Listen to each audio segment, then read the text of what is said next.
Apa jadinya jika salah satu candi termegah di Asia Tenggara ternyata tidak sepenuhnya seperti yang kita yakini selama ini? Selama puluhan tahun buku-buku sejarah menulisnya sebagai mahakarya Hindu abad ke-9, lambang kejayaan Rakai Pikatan dan dinasti Sanjaya. Tapi bagaimana kalau di balik pahatan-pahatan indah itu tersembunyi simbol-simbol yang tidak pernah disebut di kelas sejarah? Ukiran yang bahkan tidak sesuai dengan pakem Hindu yang kita kenal? Para arkeolog menemukan pahatan aneh yang seharusnya tidak ada di sana. Sebuah pola yang lebih tua dari era Mataram kuno. Bahkan fragmen ritual yang tidak pernah tercatat dalam prasasti manapun.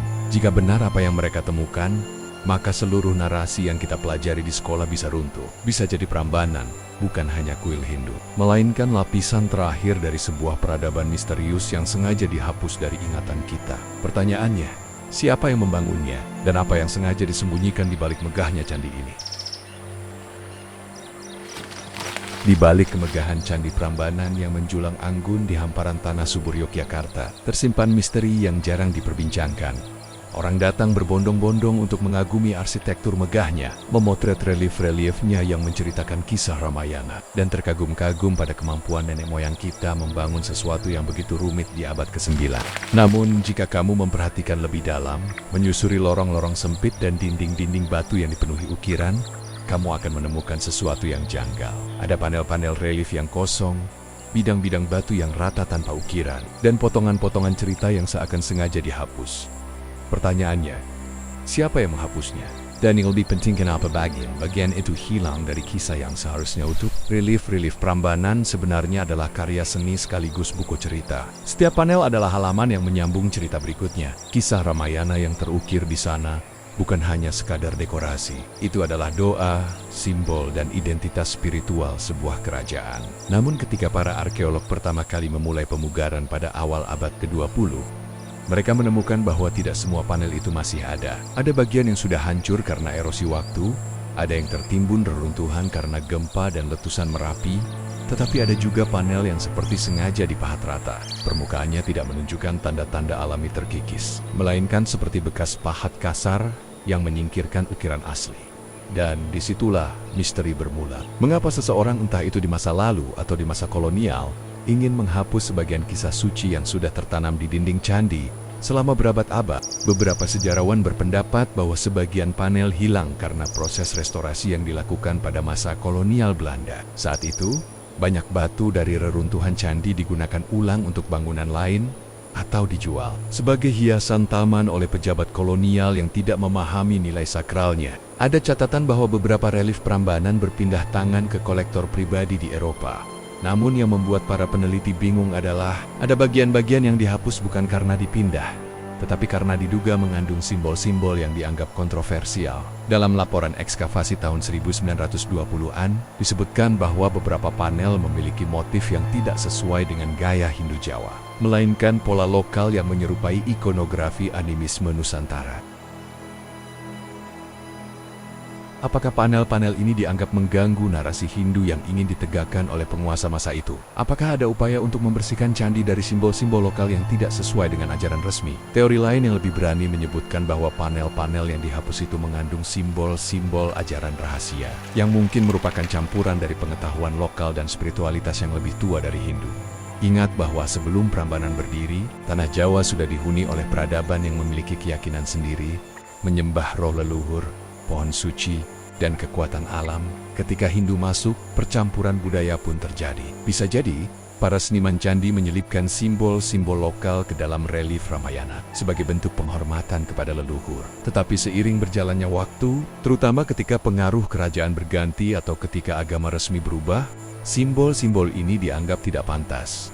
Maka, mereka dipahat ulang atau diratakan. Jika teori ini benar, maka yang hilang dari relief itu bukan sekadar ukiran, melainkan jejak sinkretisme yang menjadi kunci memahami bagaimana masyarakat Jawa kuno memadukan berbagai kepercayaan.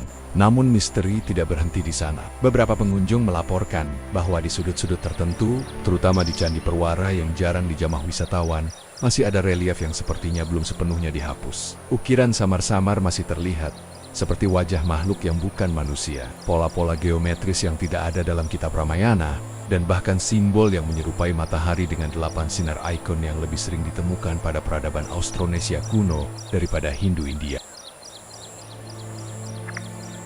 Apakah ini bukti bahwa ada lapisan sejarah lain di bawah narasi resmi Prambanan? Apakah para pekerja candi dahulu sengaja menyembunyikan pesan mereka di tempat yang tidak terlalu mencolok?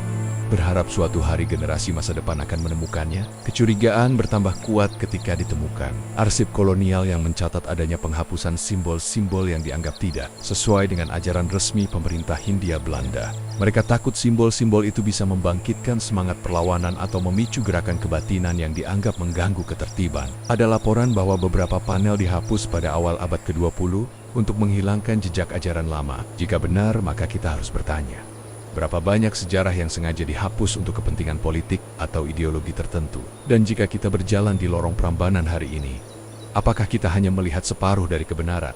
Bagi para arkeolog modern, menemukan jawaban bukanlah perkara mudah. Relief yang hilang tidak bisa begitu saja dikembalikan. Beberapa panel mungkin sudah menjadi bagian dari dinding rumah kolonial atau tenggelam dalam koleksi pribadi di luar negeri. Yang tersisa hanyalah permukaan batu yang diam, menyimpan rahasia yang hanya bisa ditebak. Tetapi misteri ini justru membuat Prambanan semakin hidup. Setiap lekuk ukiran yang tersisa menjadi petunjuk. Setiap bidang kosong menjadi tanda tanya besar. Mengapa cerita Ramayana yang begitu penting dibiarkan terputus? Apakah ada bab lain yang sengaja disembunyikan karena terlalu berbahaya untuk diketahui? Ataukah ini hanya konsekuensi dari zaman yang berubah dan manusia yang lalai menjaga warisan leluhurnya? Saat malam tiba dan sinar bulan jatuh di atas batu-batu tua Prambanan, misteri ini terasa semakin kuat. Candi yang megah itu bukan hanya monumen keagamaan tapi juga tega. Relief-relief yang hilang adalah simbol dari ingatan kolektif yang terputus. Mungkin suatu hari teknologi baru akan membantu kita membaca jejak pahatan yang sudah diratakan atau menemukan potongan relief yang tercecer di museum-museum dunia. Hingga saat itu tiba, Prambanan akan terus berdiri, memanggil kita untuk mencari kebenaran yang lebih dalam dari sekadar apa yang tampak di permukaan. Jadi lain kali kamu berkunjung ke Prambanan, jangan hanya memandang kemegahannya. Perhatikan detailnya, cari bidang-bidang yang kosong, tanyakan pada pemandu atau renungkan sendiri. Kenapa di tempat yang seharusnya penuh cerita, justru ada keheningan batu? Mungkin disitulah, tepat di celah-celah yang hilang itu, tersimpan rahasia yang bisa mengubah cara kita memahami masa lalu. Jangan pernah menganggap bahwa sejarah sudah lengkap, karena seperti relief-relief Prambanan yang hilang, selalu ada potongan yang sengaja disembunyikan, menunggu untuk ditemukan kembali oleh mereka yang berani bertanya. Di tengah keramaian wisatawan yang berfoto di pelataran candi, tak banyak yang menyadari bahwa setiap batu di Prambanan menyimpan lapisan sejarah yang jauh lebih kompleks daripada yang pernah mereka pelajari di buku pelajaran sekolah. Relief yang menceritakan kisah Ramayana memang mendominasi dindingnya, tapi ada panel-panel yang tampak berbeda. Beberapa terlihat seperti sengaja diratakan. Sebagian simbolnya tidak sesuai dengan pola Hindu klasik. Bahkan ada ukiran yang bentuknya lebih mirip pola-pola lokal yang biasa ditemukan pada situs-situs prasejarah. Peneliti independen yang datang dari luar negeri pun mengakui adanya kemungkinan bahwa bangunan ini mengalami lebih dari satu fase pemakaian. Fase awal yang mungkin tidak sepenuhnya Hindu, lalu fase renovasi atau penyesuaian ideologi pada masa kemudian. Setiap langkah di antara lorong-lorong candi membuat para peneliti itu merasa seperti sedang membaca buku sejarah yang sebagian halamannya sengaja disobek. Sebagian laporan arkeologi yang jarang dipublikasikan menyebutkan bahwa saat pemugaran besar-besaran dilakukan pada awal abad ke-20, banyak fragmen batu bertuliskan aksara yang tidak dikenali. Beberapa potongan itu bahkan tidak sesuai dengan struktur Hindu, seolah berasal dari bangunan yang lebih tua yang kemudian dibongkar untuk membangun Prambanan. Hal inilah yang membuat teori kontroversial itu muncul, bahwa Prambanan bukanlah murni bangunan Hindu, melainkan sebuah situs suci yang berlapis-lapis. Beberapa ahli menduga, jauh sebelum kerajaan Mataram kuno mendirikan kompleks ini, sudah ada pusat pemujaan lokal yang menggabungkan elemen kepercayaan nenek moyang dengan simbol-simbol awal Hindu-Buddha yang masuk dari India. Jika Anda berjalan mengelilingi Candi Induk, ada sebuah sudut yang jarang diperhatikan. Pahatan berbentuk makhluk bersayap dengan wajah menyerupai hewan laut. Ini bukan motif umum dalam seni Hindu Jawa. Beberapa arkeolog muda menulis di jurnal penelitian bahwa simbol tersebut lebih mirip ikonografi Austronesia tua yang ditemukan pada batu-batu megalitik di wilayah lain Nusantara. Dari sini lahir pertanyaan baru.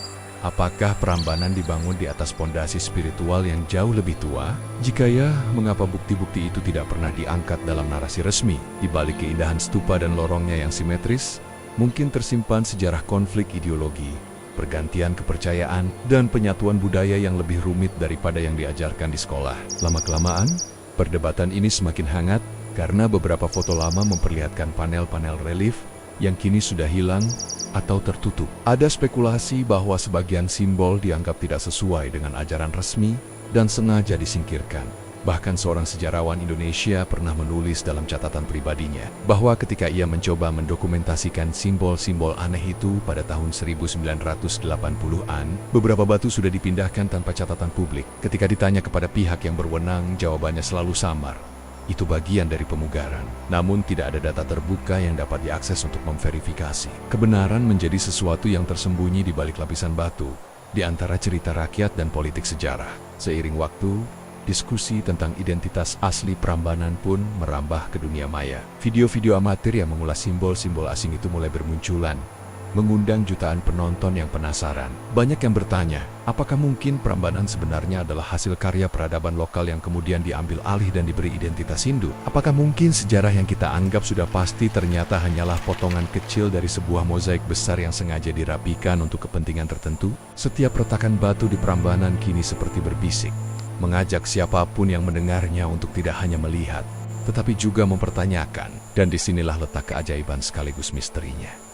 Prambanan tetap berdiri megah, menjadi saksi bisu dari ribuan tahun perubahan zaman. Ia tak pernah menjawab pertanyaan-pertanyaan itu secara langsung, namun membiarkan kita menebak-nebak, menggali, dan berdebat. Di antara sinar matahari sore yang membelai puncak-puncak candi, mungkin ada jawaban yang selama ini kita lewatkan. Apakah kita siap untuk mendengar kebenaran yang lebih rumit? Ataukah kita akan terus memandangnya hanya sebagai candi Hindu semata? Saat kamu berdiri di sana, tetaplah bata-bata itu lebih lama. Malam di Prambanan seringkali menghadirkan suasana yang jauh berbeda dari hiruk-pikuk siang hari. Ketika turis sudah pulang, ketika suara pedagang asongan memudar, hanya angin yang berhembus pelan di sela-sela batu yang terasa seperti menyimpan rahasia besar. Beberapa peneliti yang pernah mendapatkan izin khusus untuk melakukan survei malam hari melaporkan pengalaman yang tak biasa. Mereka menemukan lekukan batu di bagian fondasi candi yang tidak sama dengan lekukan khas arsitektur Hindu abad ke-9. Ada pahatan-pahatan mirip simbol matahari berlapis dan garis zigzag yang lebih sering ditemukan pada situs pramegalitik. Batu-batu itu bukan hanya ditempatkan ulang sebagai material, tapi seakan sengaja diputar, disembunyikan setengah bagian, seolah menyimpan pesan yang hanya bisa dibaca oleh mereka yang benar-benar jeli. Di atas kertas laporan resmi, temuan itu hanya disebut sebagai batuan bekas renovasi tanpa penjelasan lebih dalam. Namun, bagi mereka yang percaya bahwa sejarah kita ditulis ulang oleh penguasa masa lalu, ini adalah petunjuk yang sangat menggoda. Lebih jauh lagi, arsip Belanda dari masa kolonial menyebutkan bahwa ketika Prambanan pertama kali dibersihkan dari semak belukar pada abad ke-19, beberapa fragmen patung ditemukan tanpa kepala atau dengan wajah yang berbeda dari ikon Hindu klasik. Ada patung dengan wajah tersenyum lebar menyerupai topeng lokal. Ada pula batu yang diukir dengan pola sulur-sulur yang lebih mirip pola batik prasejarah daripada ornamen India. Fragmen itu disebutkan dikirim ke Batavia untuk dipelajari. Namun entah mengapa tidak pernah kembali atau bahkan hilang dari daftar inventaris. Apakah benda-benda itu sengaja disimpan karena dianggap mengganggu narasi Prambanan adalah candi Hindu murni? Ataukah ada penelitian rahasia yang hasilnya tidak pernah dibuka ke publik? Pertanyaan-pertanyaan itu hingga kini tetap menggelitik dan belum menemukan jawaban pasti. Di tengah kontroversi itu, beberapa penulis sejarah alternatif bahkan mengajukan hipotesis yang lebih berani. Prambanan mungkin dulunya adalah pusat ritual sinkretik, tempat berbagai kepercayaan bertemu dan menyatu sebelum akhirnya dihindukan secara resmi oleh penguasa Mataram. Hipotesis ini didukung oleh beberapa penemuan tak biasa seperti sisa arang di ruang dalam candi yang bukan sisa dupa, melainkan jenis pembakaran sesajen lokal. Ada juga laporan tentang lubang-lubang kecil di lantai yang tidak sejalan dengan fungsi candi Hindu, namun mirip dengan pola altar leluhur di beberapa situs prasejarah di Nusantara Timur. Jika semua ini benar, maka kita tidak hanya berbicara tentang sebuah bangunan suci, melainkan tentang sebuah simbol besar yang sengaja disesuaikan dengan ideologi zaman. Yang lebih mengejutkan, beberapa arkeolog muda Indonesia yang mencoba mempublikasikan kajian alternatif ini justru mendapatkan tekanan. Ada yang menyebutkan bahwa mereka diminta berhati-hati agar tidak menimbulkan kegaduhan. Padahal, membuka wacana baru tentang Prambanan bukan berarti merendahkan sejarah Hindu atau warisan Mataram, justru memperkaya perspektif kita tentang betapa kompleksnya proses budaya di Nusantara.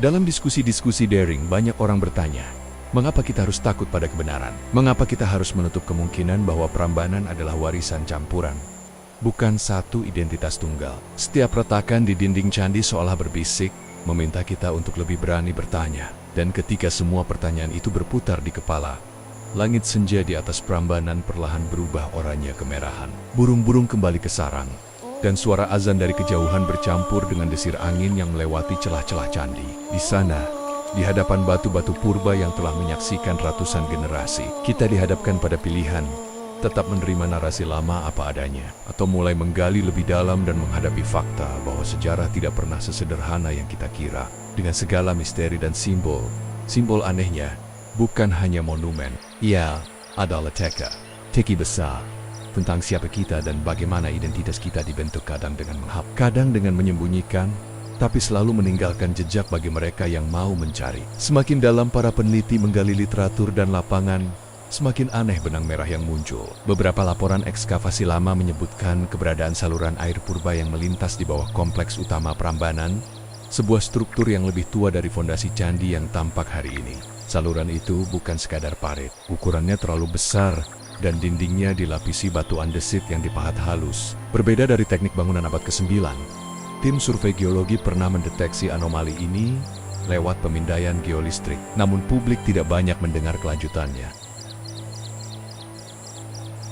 Apakah saluran tersebut bagian dari permukiman yang lebih tua? Ataukah sisa dari tempat suci lain yang sengaja ditenggelamkan oleh pembangunan candi di atasnya? Setiap kali batu-batu itu disentuh, setiap kali tanah dibalik, seolah muncul lapisan lain dari cerita yang selama ini terpendam. Di balik gemerlap lampu wisata malam Prambanan, ada dunia bawah tanah yang belum terungkap.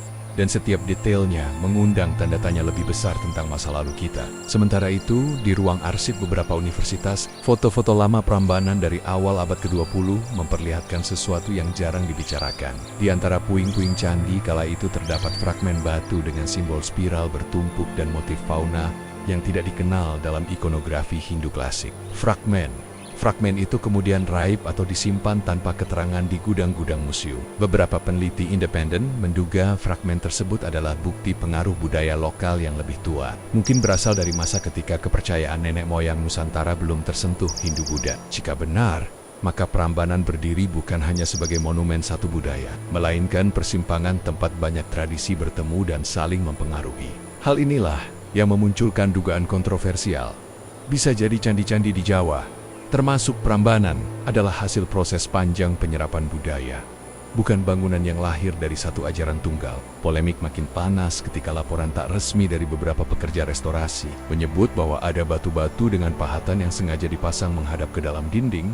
Biasanya, pahatan diletakkan menghadap luar untuk ditampilkan. Tapi mengapa di sini justru disembunyikan? Apakah karena simbol-simbol itu dianggap tidak sejalan dengan narasi resmi restorasi? Ataukah karena itu bukan bagian dari ikonografi Hindu? Pertanyaan-pertanyaan itu menggema di kalangan pemerhati sejarah alternatif. Mereka merasa ada lapisan cerita yang sengaja ditutup, entah demi menjaga citra, entah demi menyederhanakan sejarah, agar mudah dijelaskan. Namun setiap rahasia yang dipendam justru memancing rasa ingin tahu yang lebih besar. Dan Prambanan, dengan segala keagungan dan misterinya, tetap berdiri, seolah tersenyum sinis melihat manusia berdebat tentang kebenaran yang tersembunyi di balik batu-batunya. Hingga kini, diskusi tentang simbol-simbol aneh itu jarang masuk ke forum resmi. Sebagian sejarawan arus utama menganggapnya sekadar variasi dekoratif atau hasil proses pemugaran kolonial yang tidak sempurna. Namun suara-suara di luar arus utama tidak pernah padam. Mereka mengumpulkan foto, membuat dokumentasi video, bahkan membuat pemindaian ulang dengan teknologi terkini, berharap bisa membongkar lapisan-lapisan sejarah yang terkubur. Beberapa peneliti muda mempublikasikan temuannya di jurnal daring, memancing diskusi hangat dan kadang kontroversial. Di balik semua perdebatan itu, satu hal jelas, Prambanan bukan hanya sekadar candi Hindu yang indah. Ia adalah teka-teki yang terus memanggil orang-orang untuk datang, melihat, mempertanyakan, dan pada akhirnya menyadari bahwa sejarah Indonesia jauh lebih rumit, lebih kaya, dan mungkin lebih menggetarkan daripada yang pernah kita pelajari di sekolah. Malam itu, Prambanan berdiri megah di bawah cahaya bulan. Bayang-bayang candi menari di antara cahaya lampu sorot yang temaram. Para wisatawan pulang satu persatu. Suara gamelan dari pertunjukan sendera tari mulai memudar, menyisakan hembusan angin yang melewati sela-sela batu andesit berusia ribuan tahun. Dan di tengah keheningan itu, Jika seseorang cukup berani menempelkan telinganya ke salah satu dinding candi, ia mungkin bisa membayangkan gema masa lalu, bisikan para pemahat batu, doa-doa para Brahmana, atau bahkan nyanyian para leluhur yang lebih tua dari apapun yang kita kenal sebagai sejarah resmi. Simbol-simbol aneh yang ditemukan, pahatan-pahatan yang sengaja dibalikkan, dan saluran air purba yang menyelinap di bawah tanah, semuanya menyusun sebuah mosaik misteri yang belum selesai. Apakah Prambanan memang dibangun semata-mata sebagai kuil Hindu? Ataukah ia hanyalah lapisan terakhir dari sebuah peradaban yang jauh lebih kuno, yang sengaja diselimuti debu waktu dan narasi yang disederhanakan? Tidak ada yang tahu pasti.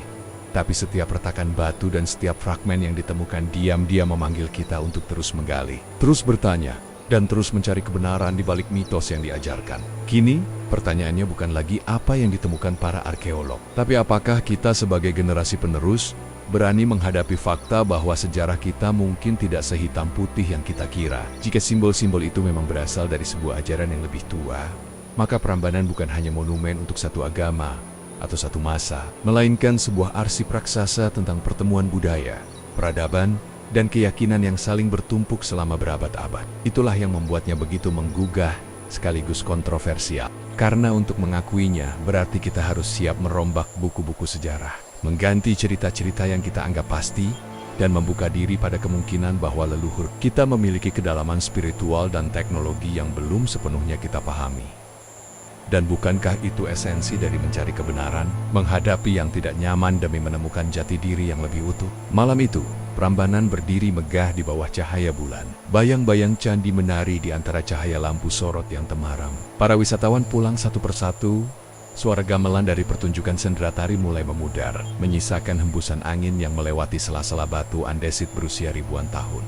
Dan di tengah keheningan itu, jika seseorang cukup berani menempelkan telinganya ke salah satu dinding candi, ia mungkin bisa membayangkan gema masa lalu, bisikan para pemahat batu, doa-doa para Brahmana, atau bahkan nyanyian para leluhur yang lebih tua dari apapun yang kita kenal sebagai sejarah resmi. Simbol-simbol aneh yang ditemukan, pahatan-pahatan yang sengaja dibalikkan, dan saluran air purba yang menyelinap di bawah tanah, semuanya menyusun sebuah mosaik misteri yang belum selesai. Apakah Prambanan memang dibangun semata-mata sebagai kuil Hindu? Ataukah ia hanyalah lapisan terakhir dari sebuah peradaban yang jauh lebih kuno, yang sengaja diselimuti debu waktu dan narasi yang disederhanakan? Tidak ada yang tahu pasti. Tapi setiap retakan batu dan setiap fragmen yang ditemukan diam-diam memanggil kita untuk terus menggali, terus bertanya, dan terus mencari kebenaran di balik mitos yang diajarkan. Kini, pertanyaannya bukan lagi apa yang ditemukan para arkeolog, tapi apakah kita sebagai generasi penerus berani menghadapi fakta bahwa sejarah kita mungkin tidak sehitam putih yang kita kira. Jika simbol-simbol itu memang berasal dari sebuah ajaran yang lebih tua, maka Prambanan bukan hanya monumen untuk satu agama atau satu masa, melainkan sebuah arsip raksasa tentang pertemuan budaya, peradaban, dan keyakinan yang saling bertumpuk selama berabad-abad. Itulah yang membuatnya begitu menggugah, sekaligus kontroversial. Karena untuk mengakuinya berarti kita harus siap merombak buku-buku sejarah, mengganti cerita-cerita yang kita anggap pasti, dan membuka diri pada kemungkinan bahwa leluhur kita memiliki kedalaman spiritual dan teknologi yang belum sepenuhnya kita pahami. Dan bukankah itu esensi dari mencari kebenaran, menghadapi yang tidak nyaman, demi menemukan jati diri yang lebih utuh? Jika narasi ini membuka wawasanmu dan membuatmu melihat Candi Prambanan dengan cara yang berbeda, jangan biarkan misteri ini berhenti di sini. Tekan tombol like, bagikan ke teman-temanmu yang suka sejarah, dan tuliskan di kolom komentar apa yang sebenarnya disembunyikan dari Prambanan. Jangan lupa juga untuk subscribe agar kamu tidak ketinggalan konten mendalam lain tentang sejarah dan rahasia Nusantara yang jarang dibahas. Karena setiap batu tua menyimpan cerita, dan cerita itu menunggu untuk didengar. Sampai jumpa di video selanjutnya. Salam budaya, salam sejarah.